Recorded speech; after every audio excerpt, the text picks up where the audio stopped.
Hello students, IV technical classes के अंदर आप सबका स्वागत है।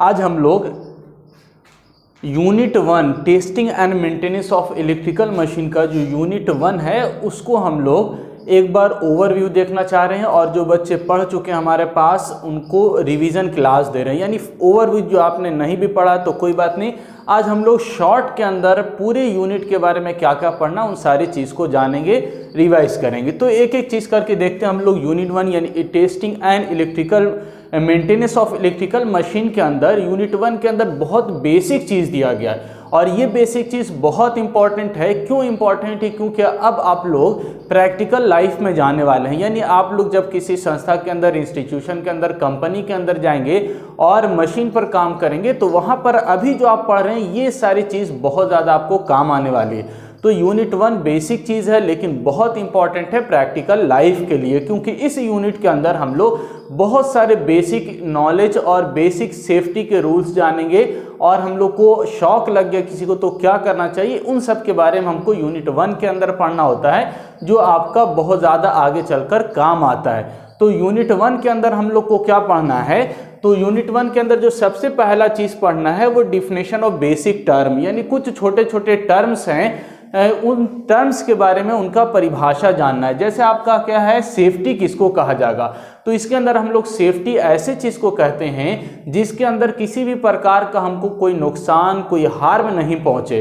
तो ऐसा चीज़, ऐसा इवेंट जिसके अंदर कोई नुकसान नहीं है, किसी प्रकार का कोई हानि नहीं है, तो ऐसे चीज़ को हम क्या बोलेंगे, सेफ्टी के अंदर उसको कंसीडर किया जाएगा। यानी वो सेफ है ह्यूमन बींग्स के लिए या अदर चीज़ के लिए, किसी प्रकार का उसके अंदर कोई नुकसान नहीं है। तो the thing which is free from the accident या free from the harm is known as safety.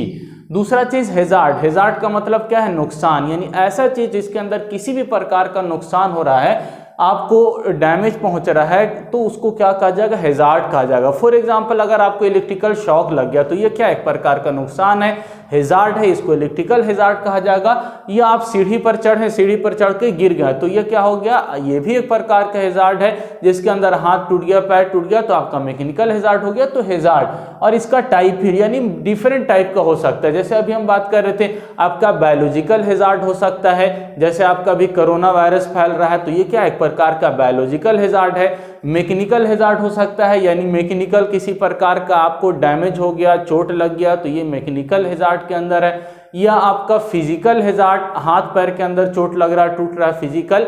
तो और मैकेनिकल के अंदर मेनली तौर से हम लोग डिराइव से कंसीडर, यानी जो उपकरण है आपका, मोटर है, जनरेटर है, उन सारे चीज़ से लगकर अगर कोई प्रकार का आपको नुकसान होता है, डैमेज होता है तो उसको हम लोग मैकेनिकल हैजार्ड के अंदर लेते हैं। तो इस प्रकार डिफरेंट टाइप का हैजार्ड हम लोगों को इसके अंदर पढ़ना होता है। तो चाहे बायोलॉजिकल हो या आपका मैकेनिकल हो, इलेक्ट्रिकल हो, ये सारे एक प्रकार का जिसके अंदर भी किसी प्रकार का आपको नुकसान पहुंच रहा है उसको हैजार्ड के अंदर कंसीडर किया जाता है। इसके अलावा एक्सीडेंट किसको कहा जाएगा? तो एक्सीडेंट हम लोग किसको कहेंगे?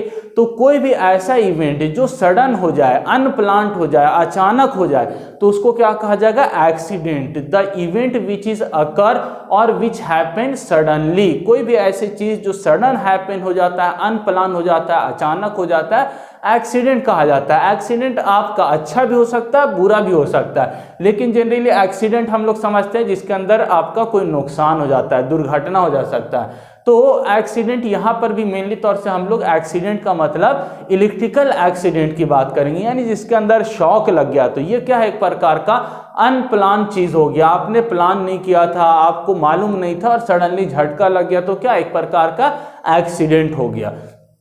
तो ये सारी बेसिक चीजें थे। और फिर इसके बाद हम लोग को क्या पढ़ना है? कॉज ऑफ इलेक्ट्रिकल एक्सीडेंट, यानी इलेक्ट्रिकल एक्सीडेंट होने का रीजन क्या है, उसके पीछे का कारण क्या है। तो बहुत सारा रीजन हो सकता है। जैसे फॉर एग्जांपल में ये सारी चीज़ आपको हम शॉर्ट के अंदर बता रहे हैं, सिंपल। और आपका जब यूनिट 1 पढ़ते हैं या आपने पढ़ा है तो डिटेल के अंदर हमने बताया। तो शॉर्ट के अंदर कॉज ऑफ इलेक्ट्रिकल यानी आपका एक्सीडेंट का, इलेक्ट्रिकल एक्सीडेंट यानी शॉक लगने की पॉसिबिलिटी बहुत सारे कारणवश हो सकती है, बहुत सारा इसके पीछे रीजन हो सकता है। सबसे पहला काम तो यह है कि आपको मालूम ही नहीं है, लैक ऑफ नॉलेज है इलेक्ट्रिकल उपकरण के बारे में, इलेक्ट्रिसिटी के बारे में आपको पर्याप्त नॉलेज नहीं और काम करने जाइएगा तो आपको झटका लगेगा।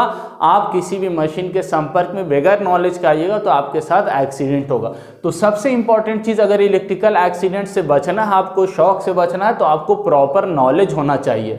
इसीलिए बेसिक चीजें हैं, बहुत आसान चीजें, लेकिन इसका नॉलेज भी आपको दिया जा रहा है। क्यों? क्योंकि आप जब प्रैक्टिकल करें तो आपको ये सारी चीज सिर्फ थ्योरी नहीं बल्कि दिमाग में रहना चाहिए ताकि आप शॉक से बच सकें। तो आपने कहावत भी सुना होगा, little knowledge is dangerous thing, नीम हकीम खतरे जान। तो वो वाला सिचुएशन आपके साथ नहीं होना चाहिए। तो किसी भी मशीन पर आप काम कर रहे हैं, उपकरण पर काम कर रहे हैं, तो आपको उसका पर्याप्त प्रॉपर बेस्ट नॉलेज होना चाहिए ताकि आपको एक एक उपकरण के बारे में सारा चीज क्लियर हो जाए को कौन सा उपकरण किस तरह से काम कर रहा है, कहां पर झटका लग सकता है। तो पहला चीज इसके अंदर कॉज ऑफ इलेक्ट्रिकल एक्सीडेंट हो सकता है लैक ऑफ नॉलेज की वजह से। दूसरा, आप काम कर रहे हैं और लाइव वायर पर काम कर रहे हैं और आपने स्विच ऑफ नहीं किया है, सप्लाई कट नहीं किया और डायरेक्ट आप काम करने लगे तो एक्सीडेंट होगा। तो काम करने से पहले आपको सप्लाई को बंद करना है, लाइव वायर पर कभी भी काम नहीं करना। सप्लाई कट करने के बाद, सप्लाई बंद करने के बाद ही आपको काम करना है। इसके अलावा आप प्रॉपर सेफ्टी रूल्स फॉलो नहीं कर रहे हैं, सेफ्टी नहीं बरत रहे हैं, या आप इंसुलेशन ग्लव्स आता है काम करने के लिए उसका प्रयोग नहीं कर रहे हैं, तो बहुत सारा ऐसा रीजन हो सकता है जिसकी वजह से आपको इलेक्ट्रिकल झटका लग सकता है और इलेक्ट्रिकल शॉक लग सकता है। तो इन सारे चीज की वजह से इलेक्ट्रिकल शॉक होता है। इसके बाद आपको पढ़ना होता है डू और डू नॉट, यानी क्या करना है और क्या नहीं करना। कब की बात हो रही है? इलेक्ट्रिकल मेंटेनेंस की बात हो रही है या इलेक्ट्रिकल टेस्टिंग की बात हो रही है, यानी टेस्टिंग के समय या मेंटेनेंस के समय आपको क्या काम करना है और क्या नहीं करना है जिससे आप इलेक्ट्रिकल शॉक से बच सकते हैं। तो इसके अंदर भी बहुत आसान पॉइंट होता है, यानी सप्लाई काम आप कर रहे हैं किसी भी मशीन पर टेस्टिंग का या मेंटेनेंस का, तो सप्लाई ऑफ कर देना है, कभी भी ऑन नहीं रखना है। दोनों मिलता जुलता पॉइंट है, करना है और क्या नहीं करना है। तो सप्लाई ऑफ करके काम करना है, ऑन स्थिति में कभी भी काम नहीं करना है। दूसरा, सेफ्टी रूल आपको फॉलो करना है, बगैर सेफ्टी के किसी भी मशीन पर काम नहीं करना है। आपको इंस्ट्रक्शन जो काम दिया गया वही काम करना है, अपने मन से कोई काम नहीं करना। तो इस तरह डू और डू नॉट के अंदर बहुत सारा पॉइंट आप बना सकते हैं, लिख सकते हैं कि आपको करना चाहिए और क्या नहीं करना चाहिए, जिसकी वजह से आप शॉक से बच सकते हैं। इसके अलावा IE रूल बताया जाता है ना, इंडियन इलेक्ट्रिसिटी रूल, कुछ नियम दिया गया है। जैसे आपका कोई भी पूरा देश चल रहा है तो संविधान से चल रहा है, संविधान फॉलो हो रहा है तभी सारा चीज। पुलिस डिपार्टमेंट का काम क्या है, वकील का काम क्या है, एजुकेशन सिस्टम किस तरह से, पूरा रूल के हिसाब से चल रहा है। रूल फॉलो होगा तो, रूल नहीं फॉलो होगा तो देश पर सही से नहीं चल पाए। इसी तरह इलेक्ट्रिकल का जो काम है, वायरिंग हो रहा है और आपका इलेक्ट्रिकल के अंदर जनरेशन हो रहा है, ट्रांसमिशन हो रहा है, सारा काम जो आपका हो रहा है, टेस्टिंग मेंटेनेंस सब काम कर रहे हैं, तो सबके लिए कुछ रूल रेगुलेशन बनाया गया, नियम बनाया गया। उसी को हम लोग क्या बोलते हैं? इंडियन इलेक्ट्रिसिटी रूल बोलते हैं, जो आपका आगे चल के ये वाला चैप्टर सेकंड चैप्टर में डिटेल में पढ़ना है। लेकिन अभी सिर्फ IE रूल हम लोग बात करेंगे किसके लिए? सेफ्टी के लिए, यानी सेफ्टी के लिए क्या क्या रूल बताया गया। तो उसके अंदर बहुत आसान पॉइंट है। जैसे पहले हम लोग बात किया, सप्लाई ऑफ करके काम करना, ऑन में नहीं करना है। दूसरा, आपका जो इंस्ट्रक्टर है, यानी आपके ऊपर जो सुपरवाइजर है, उसके इंस्ट्रक्शन से ही काम आपको करना है, अपने से नहीं करना है। इसके अलावा आप कहीं पर काम कर रहे हैं तो उसको लॉक करके, यानी उसका स्विच बोर्ड कोई है तो उसको ताला मार के जाना है, बंद करके जाना है। उसका की जो होगा किसी यानी आपका जो हेड है उसके पास होगा। ऐसे नहीं कि खुला हुआ कोई भी आकर ऑन कर दिया तो आपको झटका लग जाएगा। और नॉलेज है जिसमें, उसी में काम करना है। जो ड्यूरेशन बताया गया उसी ड्यूरेशन के अंदर काम करना है। तो बहुत सारी चीज होती हैं। IE रूल सबसे इंपॉर्टेंट जो चीज होता है कि जो भी सेफ्टी के रूल्स है वो इसको स्ट्रिक्टली फॉलो करना है। इसके अंदर जो रूल फॉलो नहीं कीजिएगा तो आपको यानी पनिशमेंट दिया जा सकता है, सजा दिया जा सकता है, जॉब से निकाला जा सकता है, फाइन किया जा सकता है। तो जो भी रूल है उसको आपको बहुत रिस्ट्रिक्शन के साथ फॉलो करना है इसके अंदर, ठीक है। इसके अलावा आपको नेक्स्ट जो टॉपिक पढ़ना है, factor on which shock depend, यानी शॉक जो लगता है वो कितना, यह आप बोल सकते हैं सिविरिटी ऑफ शॉक, यानी शॉक लगेगा जो उसमें कितना ज्यादा आपको नुकसान होगा, कितना ज्यादा खतरा हो सकता है। तो वो किस चीज पर डिपेंड करता है, factor on which shock depend या सेविरिटी ऑफ शॉक डिपेंड, यानी कितना ज्यादा नुकसान होगा शॉक लगने से वो किस किस चीज पर डिपेंड करता है। तो सबसे पहला जो फैक्टर होता है वो करंट वोल्टेज फ्रीक्वेंसी पर होता है, यानी कितना ज्यादा करंट है या वोल्टेज है, फ्रीक्वेंसी है। अब घर में लगा थोड़ा बहुत तो कोई दिक्कत ज्यादा नहीं होता है, लेकिन वही अब ट्रांसमिशन लाइन के अंदर शॉक लग जाएगा तो आपका बचना मुश्किल हो जाएगा, मृत्यु निश्चित हो जाएगी। तो फैक्टर जो है सबसे इंपॉर्टेंट चीज, यानी जिस उपकरण पर काम कर रहे हैं आप, जिस सेक्टर में काम कर रहे हैं वहां पर voltage rating, current rating, frequency rating क्या है उस पर आपका शॉक डिपेंड करता है। इसके अलावा आप काम कर रहे हैं तो अगर आप किसी लाइव कंडक्टर के संपर्क में आए तो कितना बॉडी आपके टच में आया, है ना, बॉडी टच में कितना, मान के चलिए हल्का सा छुआ तो आपको झटका कम लगेगा, लेकिन पूरा बॉडी ही टच हो गया यानी संपर्क, कांटेक्ट, कंडक्टर लाइव वायर के साथ संपर्क मजबूत बन गया आपका बॉडी के साथ, तो आपको झटका बहुत ज्यादा लगेगा। ठीक है, तो ये सारी फैक्टर होते हैं जिसकी वजह से आपका बहुत सारा यानी कि झटका लगने की पॉसिबिलिटी, उसका खतरा, नुकसान ज्यादा होता है। इसके अलावा करंट किस पार्ट से फॉलो, यानी पैर से अगर मान के चलिए किस बॉडी के पार्ट, हाथ छुओ ऊपर में कंडक्टर, तो ये जो पाथ बनाएगा सीना से होता हुआ, चेस्ट से होता हुआ, पैर से होता हुआ करंट रिटर्निंग जाएगा। तो करंट आपके हार्ट से, आपके सीना से, यानी जो आपका सांस लेने श्वसन क्रिया है वहां से जब करंट पास होगा तो वहां पर सेविरिटी यानी नुकसान ज्यादा होगा और आपका सांस रुकने का चांसेस बन जाता है, यानी मृत्यु की संभावना बहुत ज्यादा बन जाती है। तो ये सारी चीज था, यानी करंट आपके बॉडी में कहां से फ्लो हो रहा है, बॉडी का संपर्क लाइव वायर के साथ कितना मजबूत बना है, रेटिंग ऑफ लाइव वायर कितना है, तो ये सारा फैक्टर होता है जिसकी वजह से शॉक हेवियर लगता है, जिसका आपका सेविरिटी यानी ज्यादा आपका शॉक की संभावना हेवी हो जाती है। इसके अलावा आपको पढ़ना है, यानी आपका नेक्स्ट टॉपिक के अंदर प्रोसीजर फॉर रिस्क्यूइंग, यानी रिस्क्यू कहते हैं जान बचाने को, राहत देने को, procedure for rescuing the who has received in electrical shock. ये बहुत इंपॉर्टेंट टॉपिक है, आसान है लेकिन किसी के जीवन बचाने के लिए इंपॉर्टेंट है, क्योंकि इस टॉपिक के अंदर आपको नॉलेज दिया जा रहा है किसके बारे में, किसी को इलेक्ट्रिकल शॉक लग गया है, रिसीव हो गया है, तो उसके जान बचाने के लिए, उसको राहत देने के लिए आप क्या काम करिएगा। तो procedure for rescuing the who has receive an electrical shock, किसी को, दोस्त के, आपके मित्र को या आपके कोई परिवार में किसी को शॉक लग गया तो आप ऐसे इंजीनियर होने के आप किस तरह से उसको राहत दीजिएगा, बचाने का प्रयास कीजिएगा।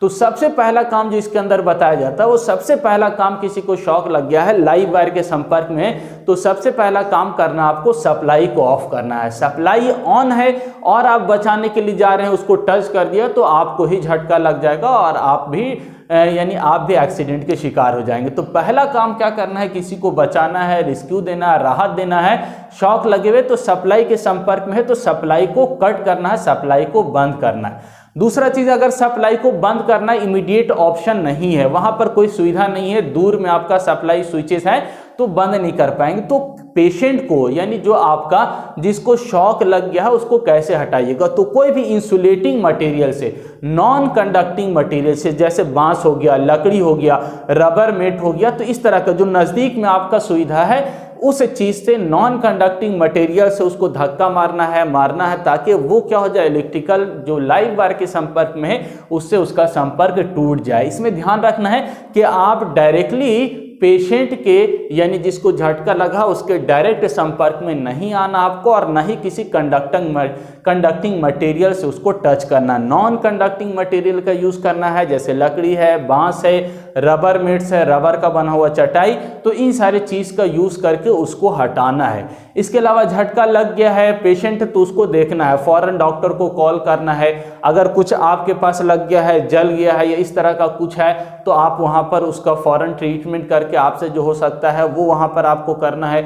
थोड़ा बहुत हल्का सा उसको चाय कॉफी दे सकते हैं, लिटिल बिट, तो इस तरह का कुछ रेस्क्यू यानी उसको तुरंत कुछ राहत हो जाए। सांस लेने में दिक्कत हो रहा है तो सांस लेना, नेक्स्ट टॉपिक हम लोग बात करने वाले हैं, श्वसन क्रिया में दिक्कत हो रहा है तो किस तरह से। तो आपको शॉक लगने के बाद उसको रेस्क्यू देने के लिए, राहत देने के लिए ये सारा चीज को आपको फॉलो करना होता है। नेक्स्ट आपका जो टॉपिक इसके अंदर पढ़ना है वो method of providing artificial respiration. अभी तुरंत बात कर रहे थे, झटका लग गया, ये थोड़ा बहुत जल गया है, कट गया है, टूट गया है तो कोई दिक्कत नहीं है, थोड़ा बहुत दिक्कत है। लेकिन अगर आपको सांस लेने के अंदर दिक्कत है, आर्टिफिशियल रिस्पायरेशन मेथड आपको अपनाना होगा यदि किसी को श्वसन क्रिया के अंदर दिक्कत है, क्योंकि शॉक लगने के बाद सबसे बड़ा जो इंपॉर्टेंट चीज होता है वो आपका रिस्पायरेशन प्रॉब्लम होता है। रिस्पायरेशन प्रॉब्लम यानी सांस लेने के अंदर अगर दिक्कत है तो आपको बगैर किसी देरी के आपकी मृत्यु हो सकती है, जान जा सकती है। तो वहां पर अगर आप उपस्थित है, किसी को सांस लेने में दिक्कत है, तो आपको क्या करना है, आपको आर्टिफिशियल रिस्पायरेशन मेथड का उपयोग करना है। तो डिफरेंट मेथड होता है जिसकी सहायता से हम किसी की जान बचा सकते हैं, किसी के सांस लेने में हम उसकी सहायता कर सकते हैं, उसी को हम लोग क्या बोलते हैं, आर्टिफिशियल रिस्पायरेशन मेथड बोलते हैं। तो यहाँ पर method of providing artificial respiration different method use किया जाता है और वो पेशेंट के हिसाब से होता है या पेशेंट को कहाँ पर चोट लगा हुआ उसके हिसाब से हम लोग डिफरेंट मेथड अपनाते हैं आर्टिफिशियल रिस्पायरेशन के लिए। वो मेथड क्या है, तो सबसे पहला जो मेथड है सिल्वेस्टर मेथड बोलते हैं। इसका दूसरा नाम क्या है, आर्म लिफ्ट चेस्ट प्रेशर। क्या नाम है, नाम याद रखिएगा तो भी आपको समझ में आ जाएगा और आसानी से आप एग्जाम में लिख सकते हैं या आसानी से आप किसी अपने दोस्त का, परिवार का जान बचा सकते हैं। तो इसके अंदर सिल्वेस्टर मेथड है, इसके अंदर हमको क्या काम करना है, तो arm lift chest pressure method के अंदर, इस मेथड के अंदर आपको किसी पेशेंट को झटका लगा है तो पेशेंट को आपका arm lift chest pressure, chest को प्रेस करना है। लेकिन प्रेस करने से पहले आपको क्या करना है, आपका जो पेशेंट है जिसको झटका लगा हुआ है उसको लेटाना है। किस तरह से लेटाना है, तो बैक के बल लेटाना है, laid with the help of back या लेड ऑन बैक। लेड का मतलब लेटाना, कैसे लेटाइएगा, पीठ के बल लेटाइएगा, उसका पेट और सीना ऊपर की तरफ, आसमान की तरफ रहेगा। और इस मेथड के अंदर क्या करना है, तो आप क्या करिएगा, आर्म को लिफ्ट कीजिएगा, यानी जो रिस्क्यूअर है, यानी जो जान बचा रहा है, राहत दे रहा है, आप हैं, हम हैं, रिस्क्यूअर है, तो उसको क्या करना है, अपना यानी कि दोनों एल्बो, पेशेंट के दोनों केहुनी को पकड़ना है और केहुनी को पकड़कर लेटा दिया। लेटाने के बाद उसको सीधा कर दिया और आर्म को पकड़कर ऊपर की तरफ ले जाना है। ऊपर की तरफ जब ले जाइएगा तो देखिए सांस है, इसीलिए योगा के अंदर भी ऊपर हाथ उठाया जाता है। तो सांस ऊपर की तरफ यानी सांस बाहर निकलेगा, तो उसके हाथ को पकड़ के, पेशेंट के पकड़ के हाथ को आपको ऊपर की तरफ पूरा ले जाना है। उसके बाद क्या करना है, उसको ऊपर ले जाने के बाद 1-2 सेकंड रखना और फिर हाथ को नीचे की तरफ लाना है और नीचे की तरफ लाकर क्या करना है, हाथ को दोनों को मिलाकर पेशेंट के सीना पर रखना और हल्का सा प्रेशर देना उसके सीने पर। ठीक है, आर्म लिफ्ट, आर्म को खींचना है, ऊपर की तरफ उठाना है, फिर बैक लाना है और उसके हाथ को सीना पर रखकर, उसके चेस्ट पर रखकर उसको प्रेशर देना है, दबाना है, ताकि एक आर्टिफिशियल सांस उसका जो है फिर से चालू हो जाए। और ये मेथड कंटिन्यू लगभग 1-2 मिनट के लिए करना, बार बार करना है, ताकि उसको कंटिन्यूअस सांस लेने में उसको आसानी हो जाए। तो आदमी को लेटाकर, पेशेंट को लेटाकर आप हाथ ऊपर ले जाइएगा, हाथ ऊपर ले जाने के बाद फिर उसको हाथ नीचे लाना है, सीना में दबाना और इस मेथड को कंटिन्यू करना है जब तक उसको प्रॉपर अपना नेचुरल रिस्पायरेशन मेथड चालू नहीं हो जाता है तब। ये पहला हो गया। दूसरा शेफर मेथड है।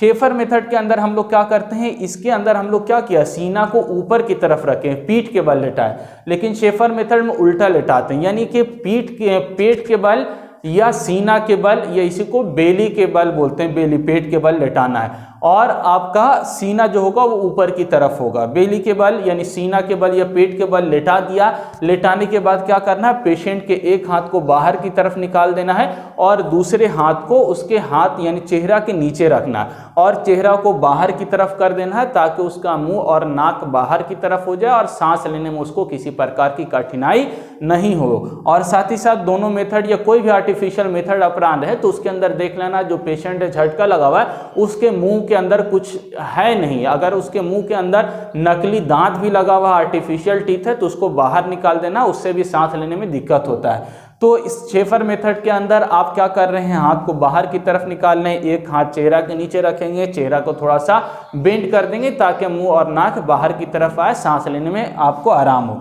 इसके बाद क्या करना, जो रिस्क्यूअर है यानी आप हम जो होंगे वो ठेंगुना के बल इसके कमर के पास खड़े होना है, ठेंगुना के बल कमर के पास खड़े होना है और अपने हाथ से प्रेशर देना है, यानी आपका जो पाल्म है, हाथ है, तलत्ती है, उसके प्रेशर देना है और कमर पे हाथ रखने के बाद उसको ऊपर गर्दन की तरफ ले जाना। इस तरह से आप प्रेशर देते हुए आगे बढ़िएगा, अपना जो वेट है थोड़ा सा उसके ऊपर लगाइएगा पेशेंट का कंडीशन को देखते हुए प्रेशर देना है। इतना नहीं कि इतना कस के दबा दिया कि बेचारा कल मरने वाला था आज ही मर गया, है ना, तो ऐसा नहीं करना। आराम से धीरे धीरे प्रेशर बढ़ाना ताकि सांस उसका क्या हो, बाहर की तरफ है, और फिर दोबारा उसका पीठ पर आप ससारते हुए नीचे हाथ को लाना है। इसी तरह कंटिन्यू मेथड करना है ताकि उसको सांस लेने के अंदर आसानी हो जाए। इस मेथड के अंदर सिल्वेस्टर शेफर मेथड के अंदर ध्यान देना है कि पेशेंट को लेटाते समय आपका सीना या पीठ के बल कोई चोट तो नहीं, यानी कोई पार्ट उसका जल गया है या टूट गया है, डैमेज हो गया, इस तरह का नहीं होना चाहिए। अगर मान के चलिए उसको सीना पर प्रेशर दे रहा है, सीना का हड्डी गिर के ऊपर से गिरा, शॉक लगा, टूट गया और उसको दबाए जा रहे हैं, तो बेचारा सांस और जल्दी खत्म हो जाएगा, तो ऐसा नहीं करना है। तो जहाँ पर उसको चोट लगा है उस बात को ध्यान रखते हुए डिफरेंट मेथड अपनाना। तो इस हिसाब से जो सबसे आसान और तीसरा मेथड होता है वो माउथ टू माउथ मेथड होता है। यानी माउथ टू माउथ मेथड के अंदर बॉडी के किसी पार्ट के अंदर भी चोट लग गया तो आपको उस बॉडी के पार्ट को छूछा नहीं करना, टच नहीं करना, जिसकी वजह से उसको दिक्कत हो। आपको क्या करना, आपको सिर्फ माउथ से इस तरह से प्रेशर देना है, इतना कस के प्रेशर देना है कि उसका सीना फूल जाए। यानी उसको लेटा देना है, चेहरा को थोड़ा सा ऊपर की तरफ करना है और मुंह के अंदर अपना मुंह से उसके कांटेक्ट में, डायरेक्ट कांटेक्ट नहीं होना चाहिए, बीच में आप हैंकरचीफ यानी रुमाल रख दीजिए और मुंह से उसको इतना कस के प्रेशर दीजिए कि उसका सीना थोड़ा सा फूल जाए, सीना ऊपर की तरफ हो। फिर अपना मुंह हटा लीजिएगा तो सांस बाहर की तरफ उसका आ जाएगा। फिर इसी तरह आप एयर प्रेशर दीजिएगा और फिर उसका एयर जो बाहर निकलेगा और उसका आर्टिफिशियल एक तरह से रिस्पायरेशन आप प्रोवाइड कीजिएगा और उसका नेचुरल फिर रिस्पायरेशन कंटिन्यू हो जाएगा। तो ये डिफरेंट मेथड होता है जिसको अपनाकर आप किसी के श्वसन क्रिया को नेचुरल प्राकृतिक तौर से चालू कर सकते हो और किसी की जान बचा सकते हैं। तो ये बहुत इंपॉर्टेंट चीज़ होता है प्रैक्टिकल लाइफ के अंदर। अगर आप इसका यूज़ करेंगे तो किसी की जान आपकी सहायता से बच सकती है। इसके अलावा आपका नेक्स्ट जो हम लोग को इसके अंदर पढ़ना होता है वो कॉज ऑफ इलेक्ट्रिकल फायर। यानी इलेक्ट्रिकल फायर, इलेक्ट्रिकल बहुत जगह देखिएगा वायरिंग के अंदर आग लग गया, इलेक्ट्रिकल फायर हो गया, पूरी पूरी कंपनी इंडस्ट्री जल जाती है।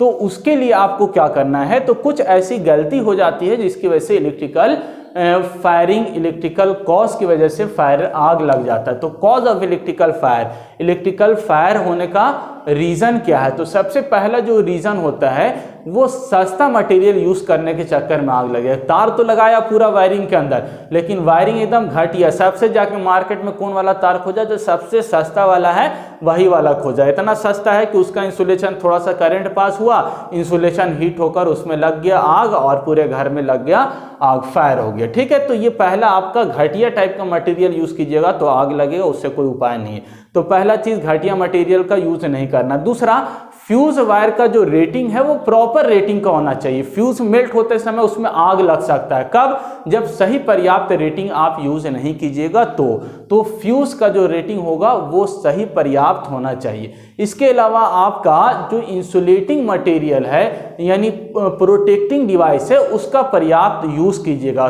तो मेन जो आपका कॉज आग लगने का जो मेनली रीजन होता है वो मेन रीजन होता है शॉर्ट सर्किट। यानी कहीं पर भी शॉर्ट सर्किट हो गया, शॉर्ट सर्किट के केस में आपको मालूम है बहुत हेवी करंट फ्लो होता है और उस वजह से आग लग जाता है। तो शॉर्ट सर्किट केस में हम लोग पूरा प्रोटेक्शन के अंदर पढ़ा आपने, प्रोटेक्टिंग डिफरेंट डिवाइस लगाते हैं। तो वो प्रोटेक्टिंग डिवाइस हर जगह पर लगा हुआ होना चाहिए ताकि शॉर्ट सर्किट केस में, हेवी करंट के केस में वो आपका करंट को इंटरप्ट किया जा सके। अगर हेवी करंट कंटिन्यूअस फ्लो होगा तो आपका उपकरण के अंदर आग लग जाएगा और आपका पूरा उपकरण डैमेज हो जाएगा। तो ये कुछ बाकी जो सेफ्टी रूल्स होते हैं वो सेफ्टी चीज़ों को, सेफ्टी रूल्स को फॉलो करना है, प्रोटेक्टिंग डिवाइस यूज़ करना है, फ्यूज प्रॉपर रेटिंग का यूज़ करना है और घटिया मटेरियल यूज़ नहीं करना है। इसके अलावा कोई जलने योग्य पदार्थ है, जैसे आपका कहीं पर स्विच बोर्ड है या और कुछ है, तो वहाँ पर लाकर पेट्रोल डीजल लग दीजिएगा तो फिर कोई उपाय नहीं है, यानी कि वहाँ पर आग लगने की संभावना बढ़ सकती है। तो जो भी आपका जलने योग्य पदार्थ है उसका किसी भी इलेक्ट्रिकल वायरिंग या उपकरण या स्विच के नज़दीक नहीं रखना है, उससे आग आपका लग सकता है। इसके अलावा क्लासिफिकेशन ऑफ फायर यानी आग का कैटेगरी में बांटा गया। क्यों? क्योंकि आग आपका एक प्रकार तो यहाँ पर इलेक्ट्रिकल यानी इलेक्ट्रिकल शॉक की वजह से लग रहा है, शॉर्ट सर्किट की वजह से, तो डिफरेंट फायर के बारे में जानना जरूरी है। अगर नहीं जानिएगा तो इलेक्ट्रिकल के अंदर आग लगा, मार बाल्टी बाल्टी पानी मारे में, तो आग बुझने की जगह अपने भी आप बुझ जाइएगा, जिंदगी समाप्त हो जाएगा। तो वहां पर आपको क्या करना है, कौन सा फायर एक्सटिंग्विशर यूज करेंगे, कौन सा अग्निशामक यंत्र यूज करेंगे, उसके लिए आपको फायर का कैटेगरी जानना जरूरी है। तो class A B C D के अंदर क्लास आग को बांटा गया। जैसे क्लास ए है तो इसके अंदर ऑर्डिनरी आग, जैसे ऑर्डिनरी फायर, जैसे आपका लकड़ी के अंदर है, कपड़ा के अंदर है, कूड़ा कचरा के अंदर जो भी आग लग रहा है नॉर्मल चीजों के अंदर, क्लास ए है। क्लास बी के अंदर आपका जैसे डीजल है, पेट्रोल है, इसी प्रकार सी के अंदर आपका कुछ गैसेस के अंदर, तो ये आपका बी सी डी। मेनली तौर से जो डी हम लोग को पढ़ना है, यानी आपका जो इलेक्ट्रिकल फायर की वजह से, इलेक्ट्रिकल शॉक की वजह से आग लगता है, वो हम लोग को डी के अंदर। तो कौन सा आग है, तो ये ए बी सी है, तो इसके अंदर आप क्या कर सकते हैं, डिफरेंट चीज का उपयोग कर सकते हैं। यानी ए लगा हुआ है तो आप आग के अंदर यानी वाटर का उपयोग करके बुझा सकते हैं। लेकिन डी की वजह से, फायर डी है यानी आपका इलेक्ट्रिकल की वजह से, तो उसके अंदर वाटर का उपयोग या कोई भी कंडक्टिंग मटेरियल का उपयोग नहीं कर सकते। इसीलिए आगे चल के नेक्स्ट टॉपिक हम लोग को क्या पढ़ना होता है, टाइप्स ऑफ फायर एक्सटिंग्विशर, यानी कितने प्रकार का अग्निशामक यंत्र है और उसका उपयोग कहाँ किया जाता है। तो पहला होता है कार्बन डाइऑक्साइड एक्सटिंग्विशर, जिसके अंदर हम लोग कार्बन डाइऑक्साइड का उपयोग करते हैं। और पहला आपका है हॉस रील्स।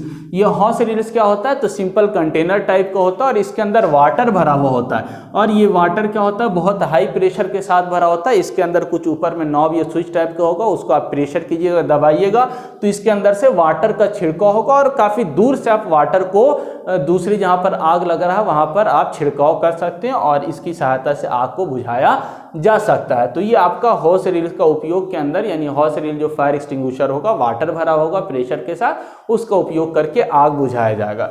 दूसरा आपका होता है कार्बन डाइऑक्साइड एक्सटिंग्विशर। इसके अंदर भी हमारा क्या भरा होता है, H2SO4 भरा हुआ होता है और NaCO3 भरा हुआ होता है। ये एक कंटेनर ऊपर से देखने में लगेगा, लेकिन इसके अंदर दो अलग अलग कंटेनर, यानी इस तरह का कंटेनर अगर बना हुआ है तो इसके अंदर और एक छोटा सा कंटेनर होगा, H2SO4 अलग कंटेनर है, बाकी आपका NaCO3 अलग कंटेनर में। लेकिन जब कहीं पर आग लगा और आप इसको पुश कीजिएगा, दबाइएगा, तो यहाँ जो आपका H2SO4 भरा हुआ है वो क्या हो जाएगा, बाकी NaCO3 के साथ मिक्स कर जाएगा और मिक्स करने के बाद जो हमको आउटपुट मिलेगा आग बुझाने के लिए, वो मिक्सचर मिलेगा किसका, CO2 और H2O मिलेगा। यानी कार्बन डाइऑक्साइड मिलेगा, H2O मिलेगा और H2SO4 मिलेगा।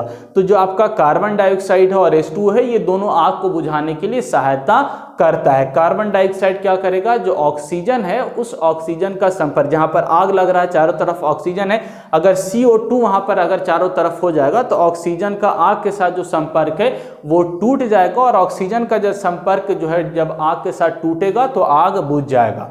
दूसरा चीज H2O भी इसके अंदर निकलता है, यानी वाटर भी निकलेगा, तो वाटर की सहायता से भी क्या होगा, आग बुझेगा। लेकिन ये दोनों टाइप का जो एक्सटिंग्विशर है वो फायर यानी क्लास डी के लिए हम लोग यूज नहीं कर सकते हैं। यानी आग जो हमारा ऑर्डिनरी आग है उसके लिए हम लोग इन चीजों का उपयोग करेंगे। तो मेनली तौर से जो आपका फायर एक्सटिंग्विशर हम लोग यूज करते हैं इलेक्ट्रिकल के अंदर, वो कौन सा यूज करते हैं, कार्बन टेट्राक्लोराइड फायर एक्सटिंग्विशर। इसको CTC फायर एक्सटिंग्विशर या CTC एक्सटिंग्विशर बोला जाएगा, जिसके अंदर हमारा CCl4 कार्बन टेट्राक्लोराइड आपका भरा हुआ होता है और जैसे ही आग कहीं पर लगेगा आप इसका छिड़काव कीजिएगा तो आग बुझ जाएगा। और ये जो CCl4 है ये नॉन कंडक्टिंग मटेरियल होता है, इंसुलेटिंग मटेरियल होता है, तो इसकी वजह से कहीं पर भी आपको झटका लगने का चांसेस या आग के शॉक बढ़ने का चांसेस इस तरह का नहीं होगा। इसकी वजह से आपका आसानी से इलेक्ट्रिकल सर्किट के अंदर जो आग लगा हुआ वो बुझ जाएगा और बगैर कोई करंट पास किए हुए।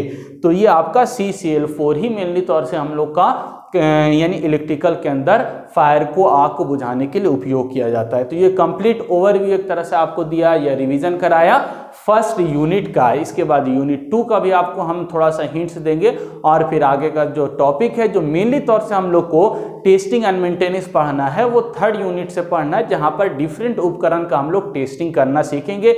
और आपको पूरा भरोसा आपको हम दिला रहे हैं कि बहुत अच्छे से हम सारे टॉपिक को डील करेंगे, क्योंकि लास्ट सेमेस्टर के अंदर भी हमने इसको डील किया और इस बार और बेटर करके आपको सारा नोट्स भी प्रोवाइड किया जाएगा, सारे लेक्चर भी मिलेंगे, तो बहुत अच्छे से ये सब्जेक्ट को हम डील करेंगे। Thank you.